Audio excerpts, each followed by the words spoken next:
arahan dan bimbingan oleh Kepala Kantor Kementerian Agama Kota Banda Aceh kepada Bapak Haji Salman SPD MAG, disilahkan.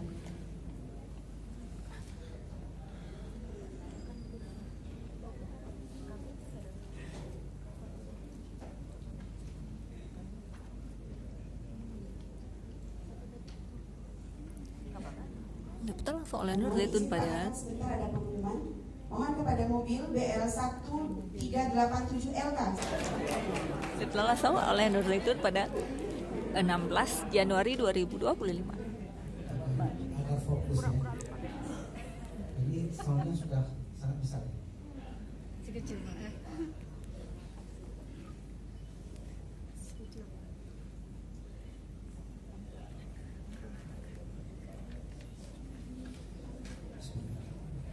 Assalamualaikum warahmatullahi wabarakatuh. Waalaikumsalam warahmatullahi wabarakatuh.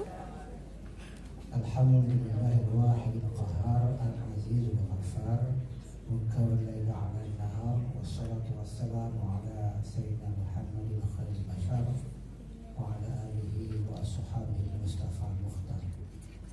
Allahumma shalli ala sayyidina Muhammad wa ala ali Muhammad kama shallaita wa sallamta ala sayyidina Ibrahim wa ala Ibrahim fil 'alamin innaka Hamidum Majid. Yang kami hormati Ibu Kasubag Kantor Agama Kota Banda Aceh, Ibu Dr. Aidarina Elisfa PSSMM. Kami hormati para kasih di Kantor Agama Kota Banda Aceh dan juga penyelenggara zakat dan wakaf. Tamu dengan kami yang kami hormati dari pimpinan mass media, terus dari Dinas Pendidikan Kota Banda Aceh yang diwakili oleh Ibu Kepala Bidang DJK, dan juga dari pimpinan DSI yaitu Pak Revi dari Penogoro, dan juga Ibu dari PSI juga. Bang Aceh, alhamdulillah berhadir, mohon maaf belum tahu namanya, saya sebut gitu. Juga penghormatan kepada dan juga yang saya cintai Ibu Ketua DWP Ibu Hajah Rosnikan SAG. Terima kasih Bu atas kehadirannya. Ya kan, bukan hanya nama beliau, nama ayahnya juga saya tahu. Hajah Rosnikan binti Abdul Jalal. Masya Allah. Seterusnya penghormatan kepada seluruh perangkaman MI, MTS, MA dan juga kepala RA semuanya hadir, alhamdulillah. Dan juga tentunya para pengawas, ketua Pokjawas dan juga seluruh anggota Pokjawas yang berhadir. Ada Pokjawas PAI, ada Pokjawas Madrasah, dan juga Pokjalu, Pokjahulu, dan seluruh penghulu hadir. Penghulu juga hadir. Kepala aja ya. Kepala aja. Di ketua Pokjalu hadir. Ketua Ipari, alhamdulillah. Dan tentunya yang kami cintai anak-anak kami sekalian yang telah mengukir prestasi di dalam setahun ini di Kementerian Agama Kota Banda Aceh. Ada lagi yang belum tersebut? Dari elemen mana? Pengawas sudah. Pimpinan pondok pesantren hadir? Ada Pak Kasih? Pak pimpinan pondok pesantren yang kami muliakan. Oh, kepalanya. Pada kesempatan ini, yang pertama sekali mari kita senantiasa tidak lupa memanjatkan syukur kepada Allah Subhanahu wa taala atas anugerah yang sangat besar sekali, dan ucapan alhamdulillah.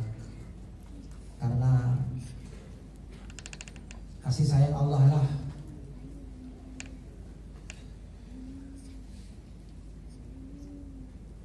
kata yang Allah menyuruh kita untuk menyebut karunia Allah yang besar itu itu adalah kata alhamdulillah. Itu bukan karena alhamdulillah itu telah mampu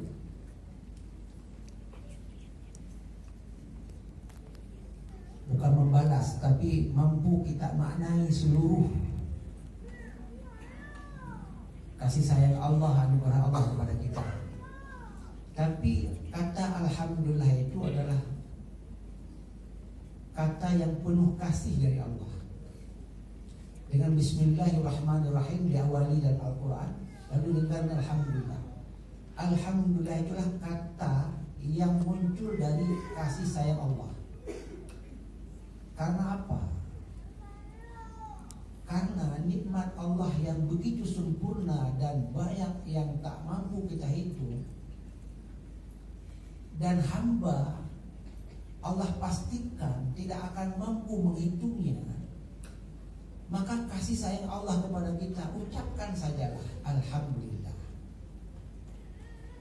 Sama seperti kita misalnya, kamu nggak mampu membalas segala jasaku, jasa orang tuamu tak mampu kamu balasnya. Sampai kamu bisa mengandung ibumu, kata Rasulullah, kamu tidak akan mampu membalas jasa orang tuamu, terutama ibumu, kata Rasulullah, kecuali kamu mampu mengandungi ibumu lalu kamu lahirkan kembali. Mungkinkah? Tidak. Dan itulah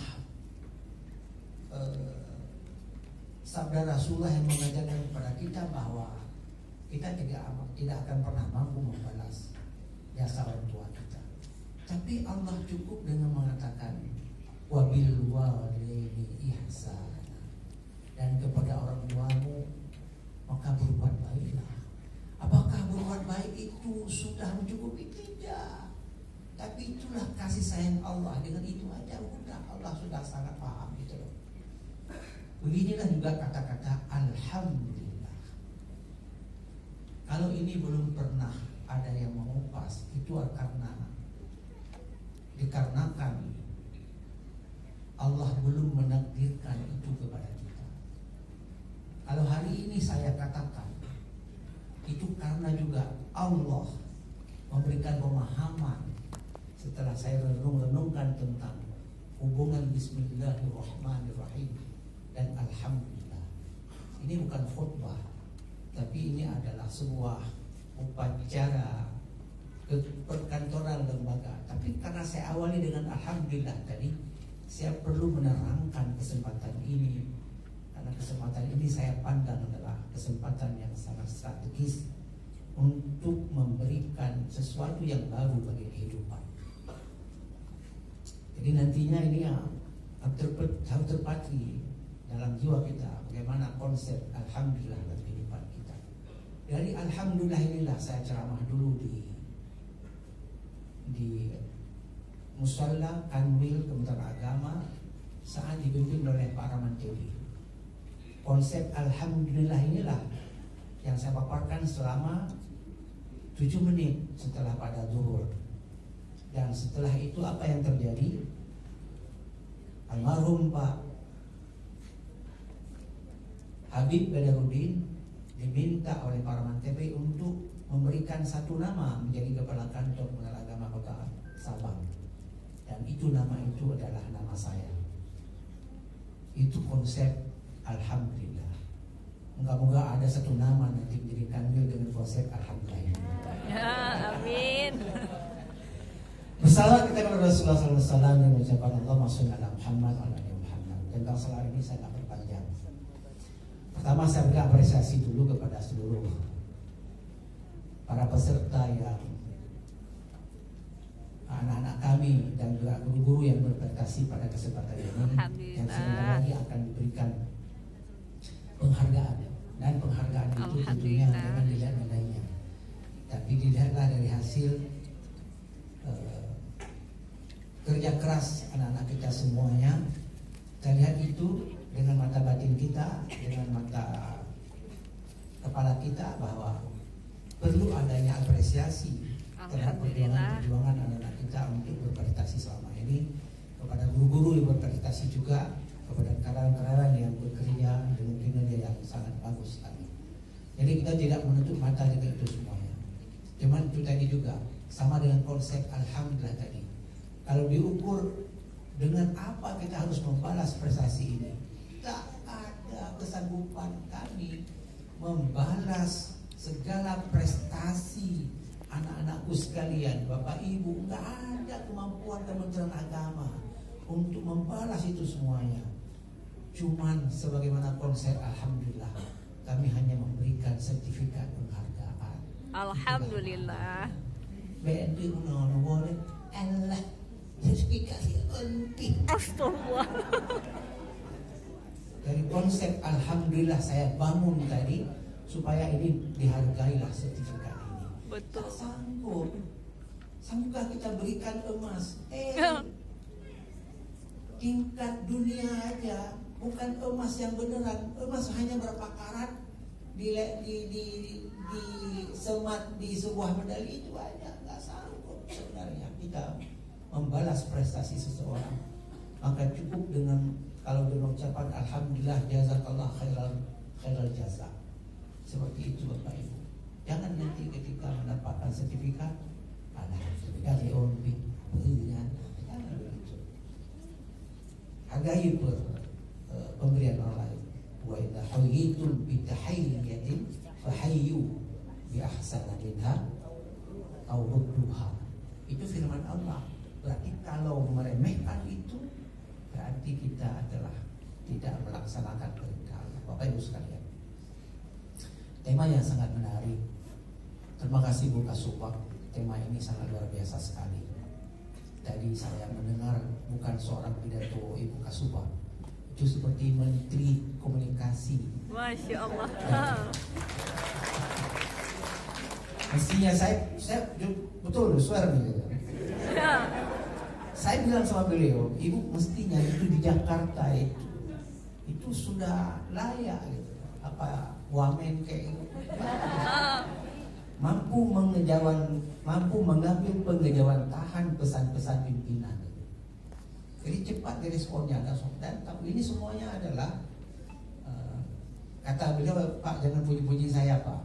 Bilang ini swear. Jangan puji-puji saya Pak. Enggak, ini saya katakan adalah nanti pasti dibilang begitu gitu. Ada beberapa kali. Tapi saya sangat terbantu dengan Ibu Kasubag yang menata ini semua. Cukup saya sampaikan ide, apakah Mount Sahara, kalau dulu ada Sapa, muncul Mount Sahara, muncul Sehati, itu artinya kita bersama bersinergi. Maka itu tadi temanya adalah bersama bersinergi. Apa yang ada dalam pikiran pimpinan yang konstruktif itu patut diberikan dukungan bersama, mulai dari Kasubag, kasih dan sebagainya. Dan bukan hanya Kasubag tentunya, itu ada kasih Penwar, seluruh kasih. Sehati itu adanya Pak Iqbal, Mount Sahara itu ada Pak Kasih, Kasih Pai. Jadi saya berdayakan. Yang belum saya temukan itu program apa untuk KUA yang seperti semisal Sehati, semisal Mount Sahara, semisal Sapa Madrasah. Kontra juga belum saya temukan. Nanti kalau bisa kita temukan bersama apa ya. Jadi itu namanya bersama bersinergi.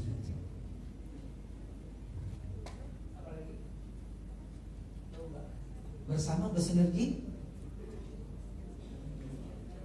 ya, menuju kinerja yang cemerlang. Cemerlang itu apa arti cemerlang? Cemerlang itu clear and clean gitu. Iya kan, ya. Karena kalau bahasa Inggris saya harus tengok beliau. Jangan salah clear and clean gitu ya. Jadi artinya sebagaimana beningnya, cemerlangnya piring misalnya, nggak ada kotor, nggak ada noda. Begitu pula lah sebenarnya kerja kita yang cemerlang, tidak ada noda. Baik noda dari segi administrasi, noda dari sisi pengelolaan keuangan, noda dari sisi pelayanan, noda dari sisi kualitas, dan berbagai noda lainnya. Tidak ada, bersih-bersih saja, cemerlang. Orang akan melihat Kementerian Agama adalah kementerian yang kalau negara itu mencantumkan dengan nama WBK, wilayah bebas dari korupsi, dan WBBN. Sebenarnya itu adalah sebuah perpanjangan dari kata cemerlang. Belum cemerlang kalau belum WBBN. WBBN wilayah bersih, wilayah bersih. WBBN satu lagi melayani, bersih melayani ya. Wilayah bebas bersih melayani. Artinya dalam melayani juga harus bersih. Bersih melayani itulah cemerlang.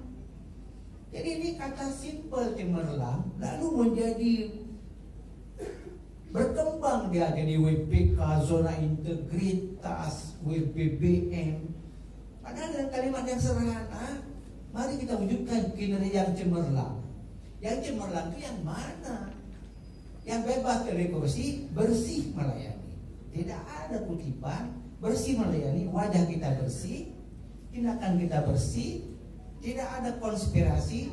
Ini bukan kawan saya, lambatkan dia. Tidak ada. Itu yang kita inginkan. Bapak Ibu sekalian, semua itu kalau kita lakukan, itu bernilai ibadah yang sangat tinggi di sisi Allah Subhanahu wa taala.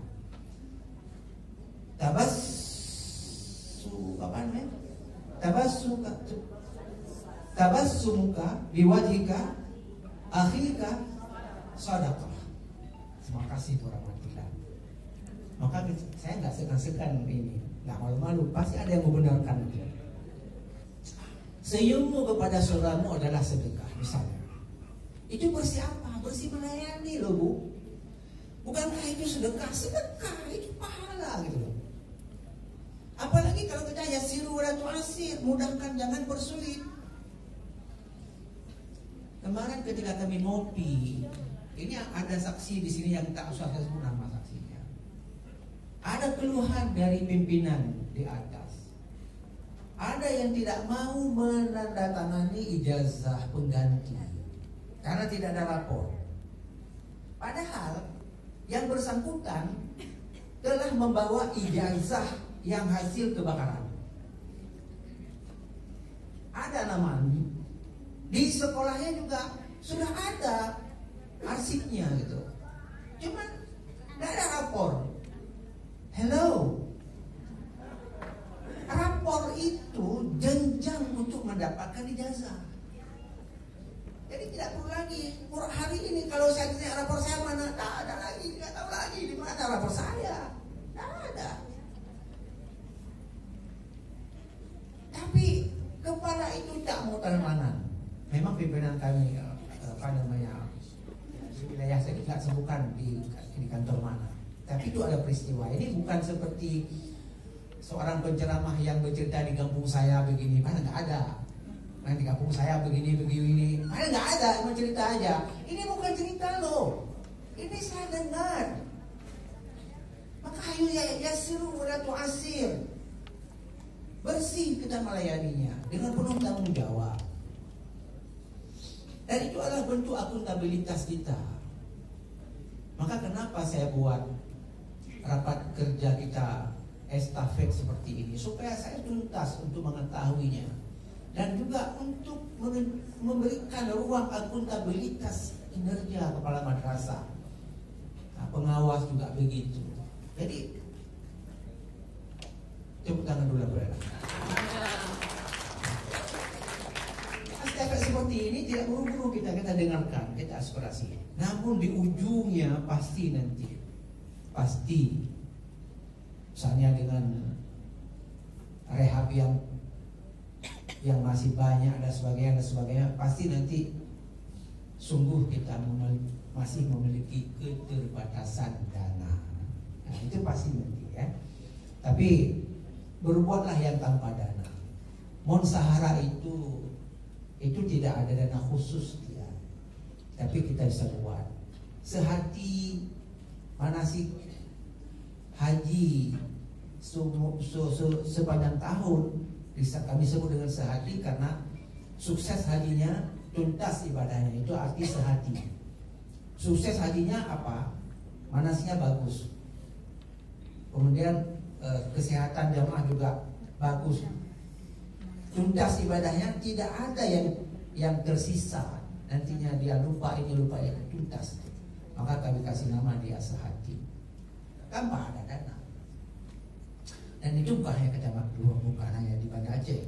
Sudah saya jalankan waktu saya di Aceh Besar. Dan itu berjalan alhamdulillah sampai dengan hari ini. Jadi berbuatlah seperti itu di sekolah juga, di madrasah, ya. Dan itulah ibadah kepada Allah.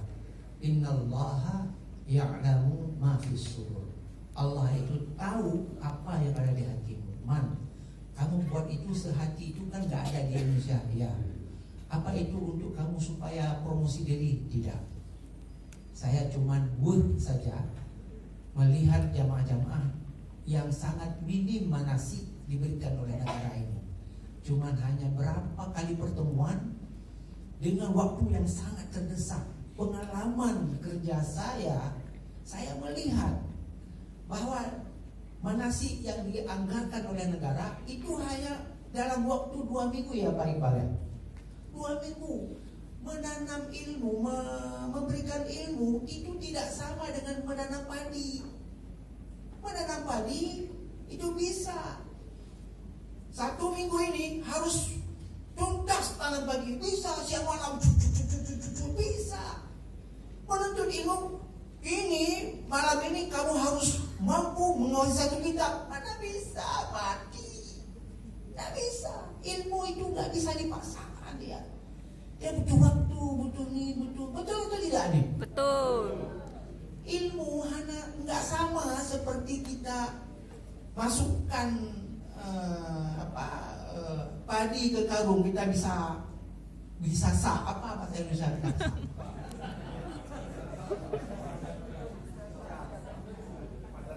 Kita padatkan 1 karung kayak gini, ini biasanya 1 kilo, kita buat 2 kilo. Nggak bisa, ilmu nggak bisa. Ilmu itu berjalan normatif dia. Makanya nggak ada orang mendadak jadi nggak ada orang mendadak. Saya misalnya mendadak, ya Allah kasihlah saya kemampuan bahasa Arab. Nah itu bisa bahasa Arab, nggak bisa. Belum pernah ada, jangan mimpi. Itu maksudnya. Maka saya prihatin itu, kasihlah sehati ini segera. Pelan-pelan, besok ulang lagi, begitu polanya. Dan negara tidak bisa membayar ini, nggak sanggup.